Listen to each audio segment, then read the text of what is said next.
Nintendo Music. Why? If you're watching this, there's a good chance Nintendo was an integral part of your childhood.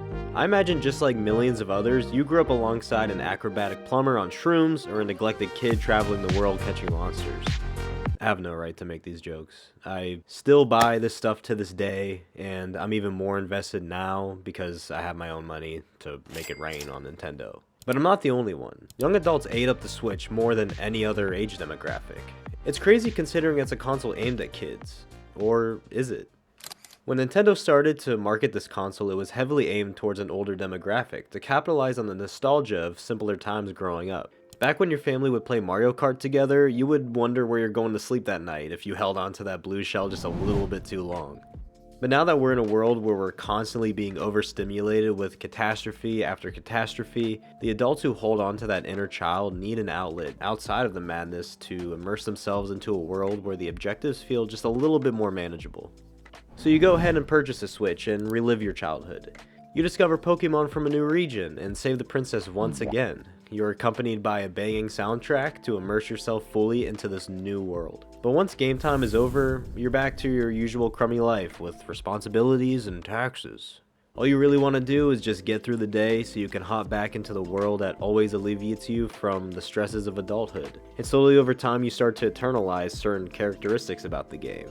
In this case, I'm thinking about how the music that shapes the gaming experience can become part of our world. Stay with me now. We're all familiar with the level 1 theme of the original Super Mario. Maybe you grew up playing Ocarina of Time walking through the Lost Woods, or you were trapped in lockdown indulging in an evening fish session while enjoying a brass trio. What I'm trying to say is that Nintendo has a special sauce to their music that has molded itself into the brains of people worldwide, to the point where people are using Nintendo music to help them focus on completing homework as fast as possible or making a commute to work feel somewhat enjoyable. For years, you could find curated playlists of Nintendo songs to study or chill to on YouTube because it was the most optimal way to listen to Nintendo music outside of the games themselves. But now, if you're not familiar, Nintendo is quite strict with how people can access and utilize their IPs. So being able to find the original tracks on YouTube has been becoming ever so difficult to find, and videos are getting struck down every day for posting Nintendo's compositions without their permission. And that's where Nintendo Music comes in. Nintendo Music was revealed on Nintendo's YouTube channel and was released the following day on October 31st of last year. The app features OSTs from Nintendo's most beloved franchise spanning over 40 years. It has a staple franchises from Super Mario, The Legend of Zelda, and Kirby. It even includes tracks from the most memorable console exclusive, the Me channel. Downloading this onto your smartphone means you're now able to listen to Nintendo music offline anywhere, anytime. There's no need to keep your device on while playing music on YouTube and have to constantly sit through mid-rolls in the middle of the song. So on the surface, this seems like a decently good idea on Nintendo's part. But before I could recommend this to anyone, I would need to explore how the app functions and how the interface compares to existing music apps. Off-rip, this app took clear inspiration, if we can even call it that, from Spotify. It is quite literally just a red Spotify with video game music, which is probably the best way to go about designing the app. There's no need for Nintendo to distinguish their music service from others while they're the only app that's carrying OSTs from their franchises, so I'll let it pass. They have the home page, search page, and the My Music page, which is just their version of the library on Spotify. Let's run through it from left to right then. When you first open the app, you're dropped into the home page with several different options to jump into some Nintendo music.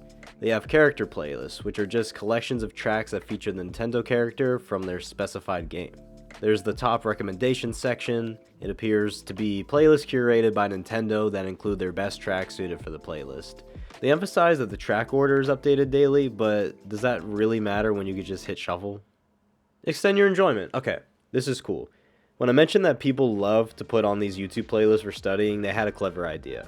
They give you the option to select any song on the app and extend it from its original length up to an hour. So if you want to immerse yourself into a song and lock into whatever task you're doing, you don't have to put a song on queue several times or restart it before it ends abruptly. So I can speak for a lot of users that the feature is extremely appreciated, Nintendo. Good job!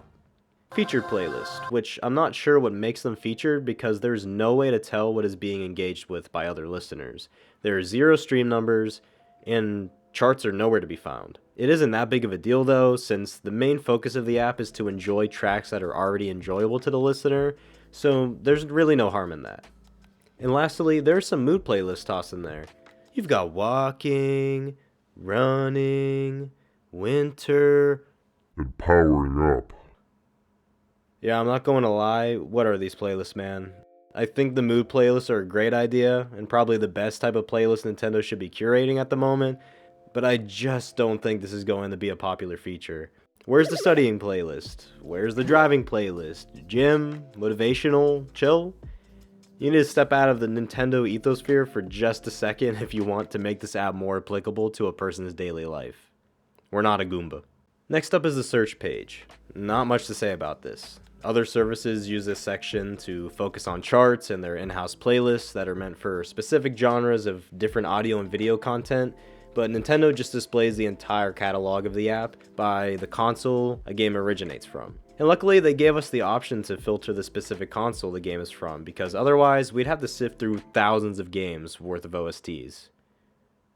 There's 38? So fucking stupid. This is so stupid. I'm sorry, no one told me Nintendo wanted their app to fail. Nintendo have come out to say that they plan on adding new music regularly, but when you're constantly releasing new content, you should at least have the essentials already up for people.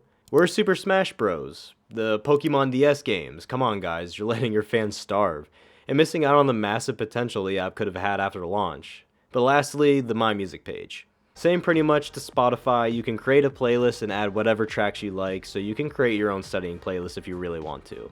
Favoriting tracks is also an option that, similar to like songs, just stores them in one big collective playlist. There are some cool features in the settings that let you prevent spoilers from games you haven't played yet. Just return to the feature once you're ready to listen to it. Simple as that, it's nice. So that's pretty much it for the interface. I've only had access to this for about a week because of the free trial for Nintendo Switch Online. Oh yeah, I forgot to mention, it's not just an ordinary free trial. It's a Nintendo Switch Online free trial, not a Nintendo Music trial. If you want Nintendo Music, then you need a Nintendo Switch and an online membership to download this app.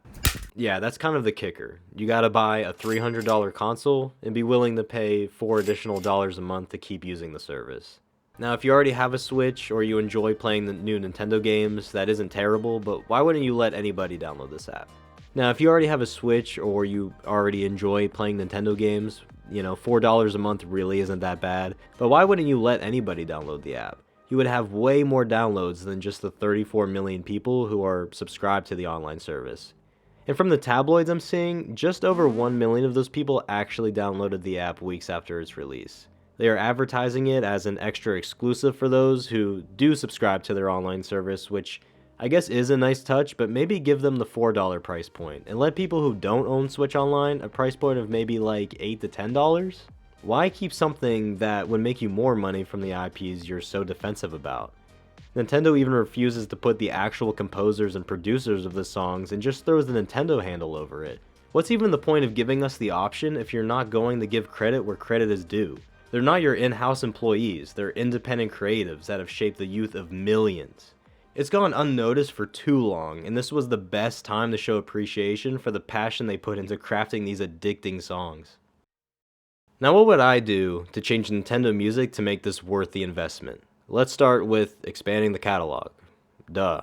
Give me the mainline Mario and Legend of Zelda games. Give me Wii Sports Resort, just the essentials at least. And another obvious one, just give credit to the composers, Nintendo, please. Be more creative with the cover art for level tracks. Like, what is this? This is boring. I get it gives context to the songs, but give it some character, something like this. And keep them all squares. I don't like this wide screenshot thing, it just feels lazy. Also, give access to everyone with a smartphone that's a Nintendo fan. Just upcharge a little so it can still be an exclusive deal for Nintendo Switch Online users. Oh, and improve the mood playlist. I know that letting users create public playlists is unlikely because Nintendo is very strict with ensuring that everything remains PG on their watch, so no explicit playlist names can get by, but maybe let people follow and share playlists? It's not that important, but if you make it more than just an individual experience, it might make it just more enjoyable in general. Also, I like how Nintendo Music included bands that I guess were made just for the Splatoon games, and made them a mini bio like their actual artist. Maybe make specific Maybe make specific pages for these and include any musical acts from other games like KK Slider from Animal Crossing or Link's talented ocarina skills. I don't know, I just think that'd be a pretty fun concept. So Nintendo has a long way to go before it's worth purchasing a Nintendo Switch Online membership, and with such a rough start out the gate, I think Nintendo will need to step on the gas if they want this to be worth time and money in the future. I mean, it's such an original concept that can't really be competed with because where else can you listen to Nintendo music offline? Maybe with the YouTube Premium, but that's almost $14 a month. So depending on the person, it depends if moving away from Nintendo-made service is worth the hassle. So that's about it. What are your initial thoughts about Nintendo Music? I think it has a lot going for it, but it unfortunately shoots itself in the foot repeatedly.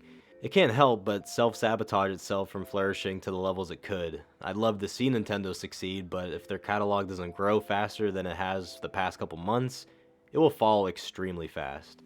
So until then, I guess we will have to see what's in store for Nintendo Music. As I'm writing this, the Nintendo Switch 2 has been teased. Does this mean anything for Nintendo Music? Yes and no. There will be plenty of new soundtracks to expand the catalog, but what Nintendo tends to do with it until the Switch 2 comes out is ultimately up to them. So, will Nintendo Music learn to thrive being one of its kind, or will it remain stuck in its stubborn ways and crumble as a result? I don't have the answers, but I guess we'll find out.